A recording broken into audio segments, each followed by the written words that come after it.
bienvenue à l'émission spéciale élection communale 2018 sur Maghreb TV et je commence directement par vous présenter mes invités. Je reçois aujourd'hui Monsieur Ahmed Laouej, il est chef de groupe du PS, tête de liste à Koekelberg et conseiller communal à Koekelberg bien sûr et vice-président du groupe PS bruxellois. À ses côtés, il y a Monsieur El Saïd Sofiane qui est 40e sur la liste SPA-PS. Il se présente à Molenbeek. Donc on va parler de ces deux communes, de vos parcours, mais aussi des enjeux et de vos priorités. Bonsoir Monsieur Ahmed Laouej. Bonsoir et salam alaikum. Et bonjour à tous vos auditeurs aussi que je salue à travers vous. Voilà. Alors on va commencer directement, Monsieur Ahmed Laouej, si vous voulez bien. Peut-être quelques mots sur votre parcours, ce que vous voulez en dire. Bien, mon parcours politique débute en 2000 finalement, où j'ai rejoint l'équipe d'Eléo Di Rupo pour le conseiller sur un certain nombre de sujets, notamment les sujets qui tiennent à la finance, la politique fiscale, etc. Mais je dirais que je suis élu conseiller communal depuis 2006. Je crois que c'est vraiment cette date-là qui marque mon entrée dans la vie politique active. Ensuite de quoi je suis devenu parlementaire en 2010 et je suis encore actuellement aujourd'hui député, chef de groupe du Parti Socialiste à la Chambre. Alors, Monsieur El Saïd, vous vous lancez dans la politique, hein, vous vous présentez pour la première fois à Molenbeek, vous êtes 40e. Quelques mots sur votre parcours et un peu le choix que vous avez fait, ce choix politique. Tout à fait. Ben, avant de répondre, je souhaiterais, Madame Fouziara, vous remercier pour nous avoir invités, parce que je pense qu'il est toujours important de présenter notre projet, nos priorités aux électeurs durant les élections communales. Et je remercie également à travers vous Maghreb TV. Tout à fait, je suis donc Sofiane El Saïd, j'ai 27 ans, je suis consultant d'entreprise et 40e candidat aux élections communales à Molenbeek. C'est pour moi une première expérience, et une première expérience très importante parce que, étant molenbeekois depuis toujours, depuis ma naissance, j'ai toujours voulu participer à l'avenir de ma commune, je pense qu'il est très important.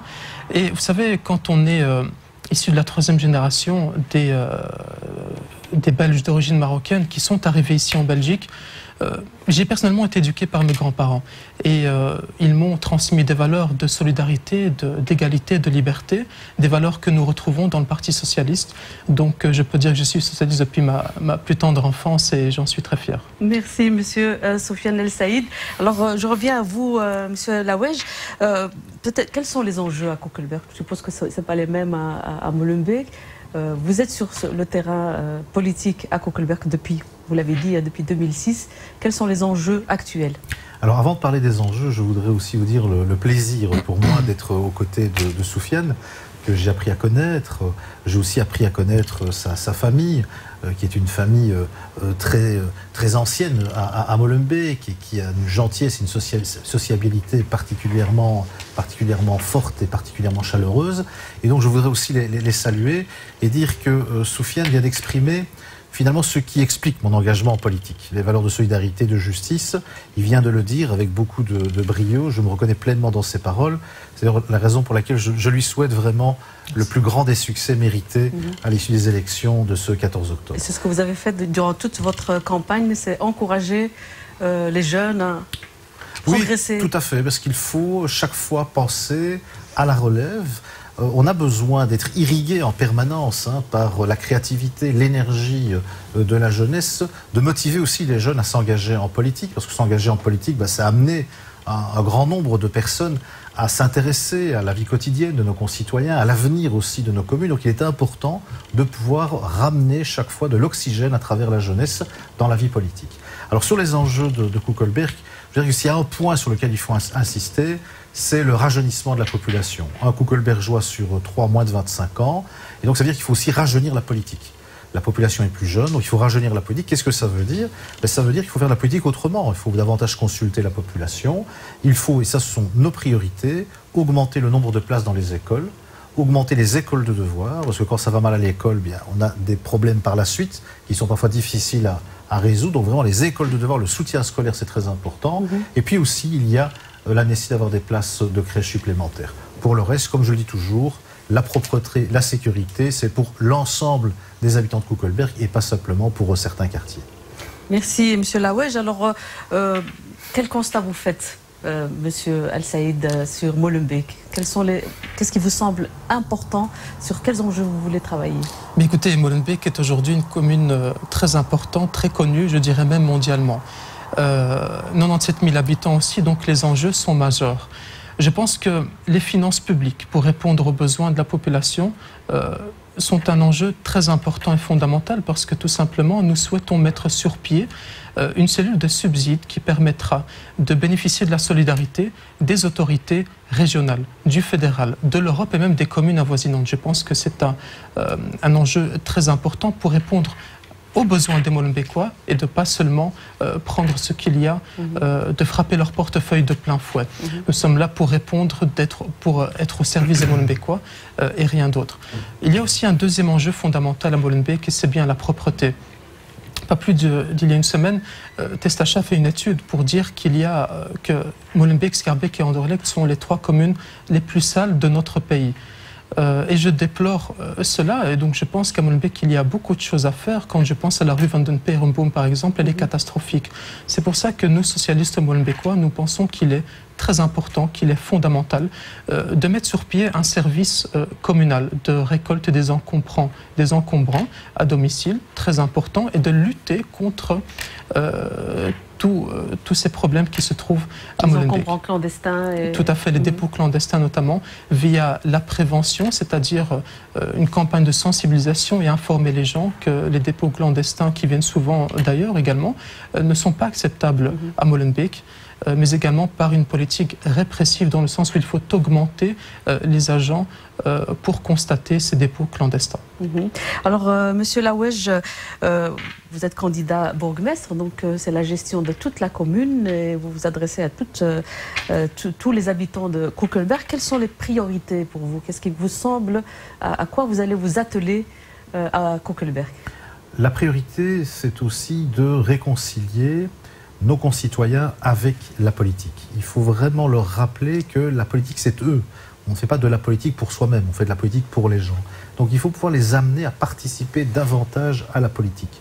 Ça veut dire qu'on doit aller davantage vers nos concitoyens. Et ce que je veux leur dire très simplement, c'est qu'après le 14 octobre, quoi qu'il arrive, on ne disparaîtra pas. C'est-à-dire que nous laissons toutes nos coordonnées, toute une série de façons d'entrer en relation avec nous parce qu'on veut, durant les 6 prochaines années, être aux côtés des Koekelbergeoises et des Koekelbergeois. Donc on est là pour eux, pour entendre leurs préoccupations, pour entendre leurs problèmes, pour entendre aussi leurs idées, pour construire avec eux un avenir collectif, un avenir radieux à Koekelberg.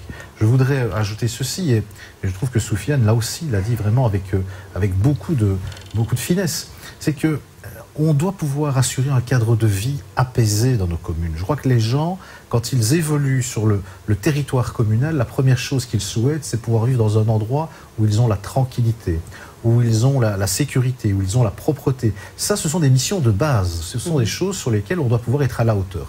Et pour le reste, je le répète, il faut pouvoir aussi encadrer notre jeunesse, sans oublier, bien entendu, les seniors, parce que nous avons encore à Koekelberg une population de personnes âgées très importante. On ne doit pas les oublier et on doit veiller avec l'ensemble des habitants à créer les liens sociaux qui permettront d'avoir un Koekelberg épanoui pour tout un chacun. Vous avez rencontré donc pendant toute la campagne tous les habitants de Koekelberg, on va dire presque tous les habitants. Quelles sont leurs demandes? Qu'est-ce qu'ils vous disent? Qu'est-ce qu'ils vous demandent? Alors, Koekelberg a cette particularité d'être un petit territoire qui tient sur 1 km² et qui est enchâssé, si je puis dire, entre différentes communes d'importance plus grande. Molenbeek, Jets, puis aussi Berchem et Gansuren. Et donc la première difficulté, c'est que beaucoup de gens ne comprennent pas que dans les zones frontalières avec les autres communes, il y a des déficits. Des déficits au niveau de la propreté, au niveau de l'éclairage.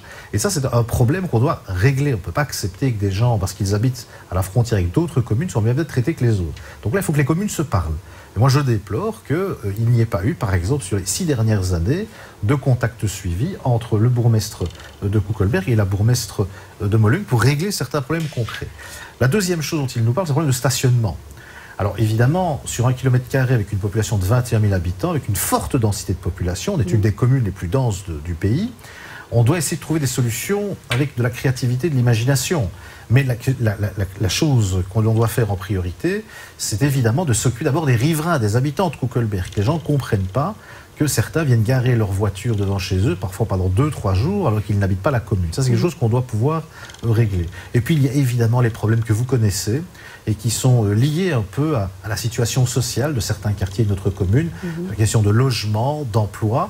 Alors là, la commune doit prendre sa part, elle ne peut pas faire ça toute seule, mais elle doit trouver des solutions qui peuvent venir avec des moyens, notamment régionaux, qui lui permettent de pouvoir produire du logement public, du logement social, qui permettent aussi de répondre à la demande. Mais en même temps, je le dis toujours, quand je rencontre les gens, je ne m'engage pas sur des choses que je ne pourrais pas tenir. L'engagement que je prends, c'est de faire du mieux que je peux pour répondre aux besoins, sachant qu'il sera difficile évidemment de répondre à tous les besoins, mais en même temps de faire du mieux qu'on peut. Je crois que c'est déjà un engagement sérieux qui vaut la peine peut-être d'avoir du soutien le 14 octobre. Merci, Monsieur Ahmed Lawesh.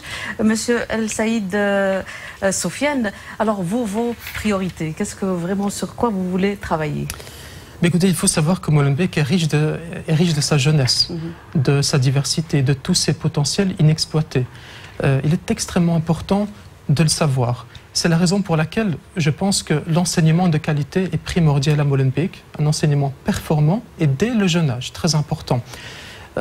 Pour nous, il semble crucial, nous socialistes molenbeekois, de tendre vers la gratuité des garderies, en commençant par les garderies du Midi, mais également d'assurer un soutien permanent, un suivi aux élèves en difficulté et d'assurer l'intervention d'un professeur dès qu'une lacune est constatée. C'est mon combat depuis toujours. J'ai toujours été actif dans le domaine du décrochage scolaire parce que j'estime que ce sont bien les jeunes qui vont construire la société de demain et je pense qu'il est très important de faire cela. Première priorité.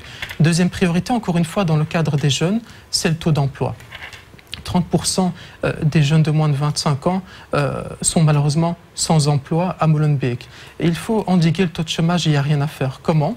Eh bien, je pense qu'il y a tout un tas de mesures qui sont importantes, mais nous proposons en tout cas ici à Molenbeek, dans notre programme ambitieux et grâce à 12 cafés citoyens, donc il faut bien savoir que nous avons une consultation tout à fait, avec les habitants durant plus de 2 ans, avec notre candidate bourgmestre et présidente Catherine Moreau ici à Molenbeek.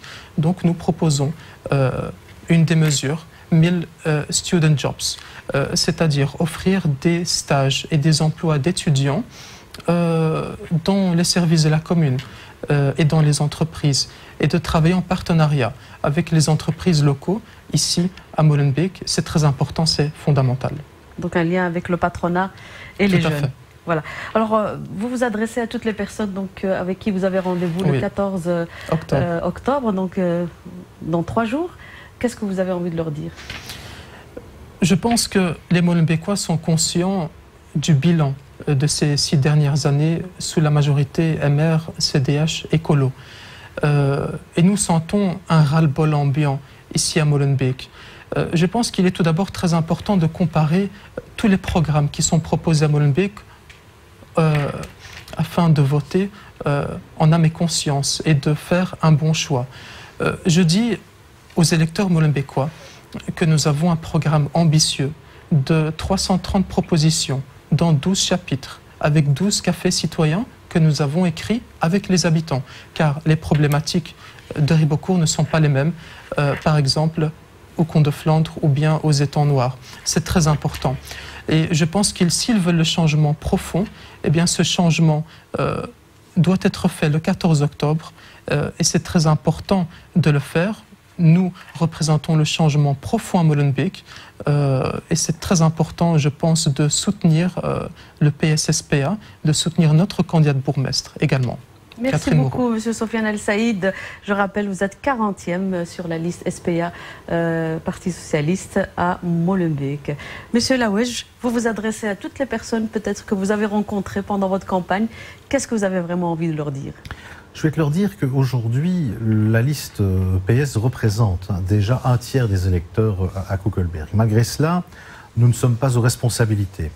Et donc il y a comme un déni de démocratie à avoir une sensibilité politique, une famille politique avec ses idées et ses valeurs, ne pas être représentés au collège. Alors, évidemment, les électeurs ont le choix. Soit ils pensent qu'il faut continuer comme c'est le cas depuis maintenant à peu près une 40aine d'années, soit on amène une marque plus sociale, plus solidaire, plus humaine. le dernier échevin socialiste à Kuckelberg, c'était en 1970, ça fera bientôt 50 ans. Ce que nous disons, c'est qu'il est possible aujourd'hui d'amener une commune où l'ensemble des composantes sont représentées dans les fonctions dites exécutives, les fonctions de pouvoir, notamment le collège du bourgmestre et des échevins. Pourquoi cela? Ce n'est pas le pouvoir pour le pouvoir, mais c'est parce que nous sommes, nous, davantage au contact des réalités humaines et sociales du terrain. Nous entendons les parents qui se plaignent de ne pas avoir assez de place dans les écoles. Nous entendons les parents qui n'ont pas assez de moyens que pour pouvoir payer une école de devoir à un prix démocratique. Encore faut-il qu'ils la trouvent, parce qu'ils ne la trouvent pas toujours.